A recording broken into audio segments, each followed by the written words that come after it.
tous, les gamins, c'est Lactex, j'espère que vous allez bien. En tout cas, moi, pour ma part, je reste toujours Parzai, les amis. Donc aujourd'hui, toute nouvelle vidéo break manga sur Mirai Nikki. Oh là là, ce manga. Oh là là, je sens que je vais le exploser, ce manga. Bon bah alors, commençons par le commencement de Mirai Nikki. Alors, je vais vous lire le truc malgré que ce soit long, donc je sens que ça va me casser les couilles, donc je sens qu'après je vais vous l'expliquer après ma manière, hein. Enfin non, je pense pas parce que c'est long à expliquer, t'as vu, j'ai pas la foi. Bon allez, c'est parti. Yukiteru est un jeune garçon solitaire qui se réfugie dans son imaginaire pour échapper au vide social que constitue son quotidien. Il considère qu'il peut éviter toute contrariété en observant le monde d'un point de vue extérieur et consigne tous les éléments se passant autour de lui sous forme d'un journal qu'il tient à l'aide de son téléphone portable. Un jour, une des entités imaginaires lui servant de camarade de jeu, Deus, Ex Machina, dieu du temps et de l'espace, lui propose de participer à un jeu. Yukiteru s'aperçoit alors que les téléphones sur lesquels il indiquait ses observations se met à contenir des entrées sur le futur autour de lui. Au départ, il utilise ce pouvoir à outrance et est heureux de le posséder, jusqu'à ce que son journal lui prédise sa propre mort, et qu'une fille de sa classe, Yuno Gasaya, Yuno, on va juste dire Yuno parce que le nom de famille il est pété, qui possède aussi un journal du futur, le suivent. Il ignore alors qu'elle souhaite le sauver. Le jeu a commencé. Un jeu de survie où le gagnant pourra devenir le dieu qui succédera l'actuel Deus. 12 personnes ont été élues pour concourir.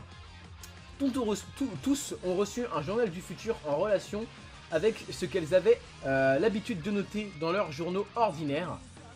Tous devront tirer parti des informations relayées parmi les journaux du futur pour espérer survivre en tuant les autres et remporter la victoire. Donc voilà à peu près l'histoire. Donc c'est un Survival Games, nigga. Donc Survival Games, SAO, Betum, voilà. Et je vais pas dire après les autres parce que je ferai plus tard des break manga dessus.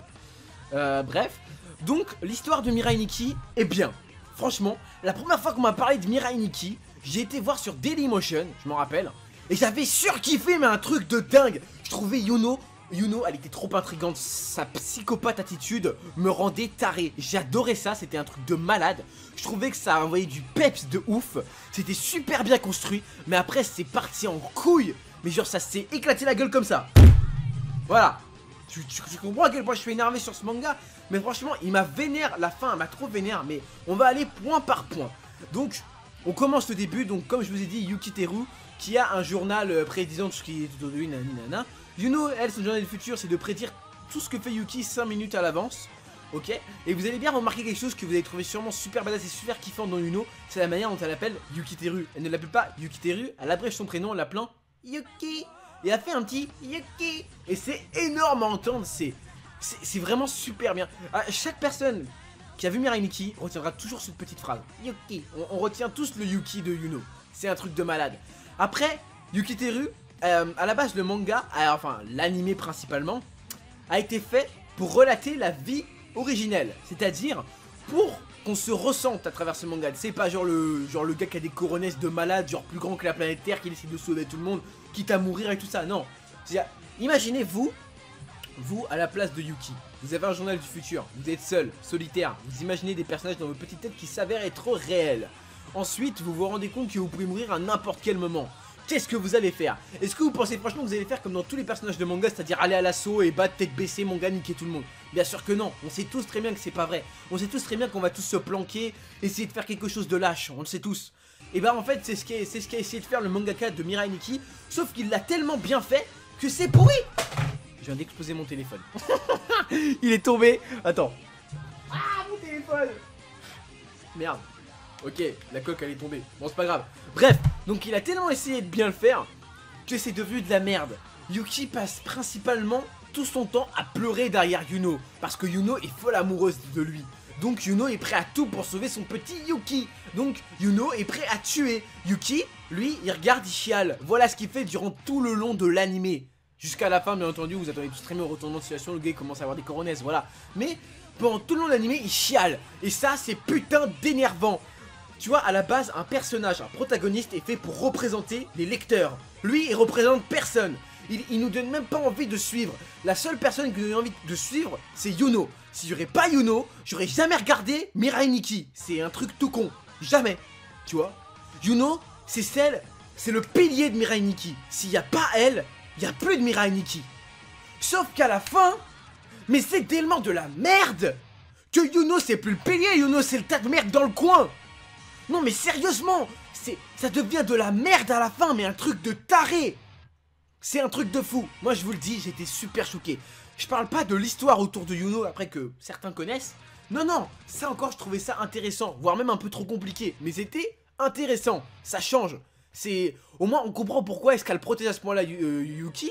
Et qu'elle est prête à sacrifier sa vie comme ça à la Walligan Beast to Fly. On comprend maintenant, on sait pourquoi elle fait ça. Mais la fin n'a strictement aucun sens. Quand tu as un but, c'est comme si genre Luffy, qui veut devenir le Kaizoku Oni, tu vois, le roi des pirates, parce qu'un gars le raisonne à la Naruto quand Obito il est méchant, tu vois. En fait c'est comme, voilà, c'est exactement comme ça. En fait ça va se passer comme Obito. Obito et Naruto. Obito, putain d'envie de détruire le monde pour le refaire après à sa manière, enfin bref, nanani, ainsi de suite, il veut juste détruire le monde, voilà, bref, pour que ça soit lui après à peu près le boss. Naruto, il lui parle pendant 5 scans, c'est bon, le gars, hop, il regrette tout, voilà. Le mec il a tué des gens, il a fait du mal à tout le monde, oh c'est bon, ok, vas-y c'est bon, ok c'est bon, j'arrête mes conneries. Et bah c'est la même chose qui se passait dans Mirai Nikki, tu vois.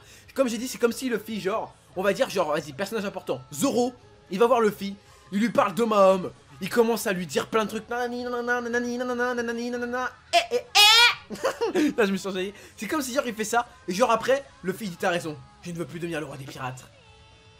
Je veux juste manger. Voilà. Voilà. Voilà. Non, encore pire. Il laisse la place à Zoro. Il arrête d'être le chef. Il laisse la place à Zoro. Et c'est Zoro qui a le Thousand Sunny. Voilà. C'est comme si ça se passait comme ça. Voilà, voilà. C'est comme si ça se passait comme ça. On serait tous d'accord que One Piece aurait dégringolé. On serait passé du meilleur manga vendu de tous les temps à la plus grosse merde. Hein. Déjà que Naruto ça a déjà saoulé tout le monde déjà à la fin. Mais Mirai Nikki c'est un truc de dingue. C'est de la merde la fin, mais c'est un truc de malade. Après, à ce qu'on m'a dit, les OAV, apparemment il y a 25 épisodes, c'est une fin alternative. Donc apparemment elle est mieux. Donc si vous voulez regarder Mirai Nikki, regardez l'animé quand même. Regardez-le histoire de vous donner un bon avis. Parce que il faut regarder de la merde de temps en temps. Parce que être déçu d'un animé, ça sert. Voilà, ça sert, ça sert. Moi je vous le dis, franchement, ça sert d'être déçu. Ça sert. Après, apparemment, la fin alternative est mieux. Personnellement, j'ai pas la faute de regarder des trucs parce que jamais après ça se termine après de la même manière, mais juste c'est différent parce qu'il y a aussi un autre petit bout de fin de l'anime originel qui est aussi pété. Que je ne dirai pas pour éviter de vos spoils. Mais en tout cas, ça m'a extrêmement déçu. J'ai été très déçu. Vraiment, la fin m'a choqué. Enfin bref, maintenant on va passer aux notes. Donc pour ce qui est du design, ouais, il est pas mal. Allez hop, vas-y, on enchaîne. Vas-y, 14, on va dire. Allez, vas-y, non, même pas. Vas-y, 13. L'histoire. L'histoire a été bien pendant tout le long. Après, c'est pété, ça devient de la merde. Vas-y, 10 pour l'histoire. Ça devient de la merde la fin. Badass attitude. Bon, on va prendre Yuki, hein, parce que c'est vraiment lui le protagoniste. Je lui mets 5 à ce gars. On est tous les gens seront d'accord pour me dire que Yuki mérite 5. En plus, il y a de en plus, ce gars il est pas badass. Te plaît, s'habille comme un plouc, le gamos. le mec, s'il te plaît, il a un bonnet et tout. Vas-y, c'est bon. Il est grave pété, il est grave moche. Enfin, il est grave moche. Son style est moche. Hein. Enfin bref les gars, donc voilà, vous avez vu que je t'ai remonté contre ce manga, il m'a plutôt énervé mon gars, là je suis plus zen, là. Il va falloir que je mange pour oublier tout ça. Enfin bref les gars, c'était Drakex, je vous kiss, je vous love, portez-vous bien, portez-vous couilles, et peace les gens.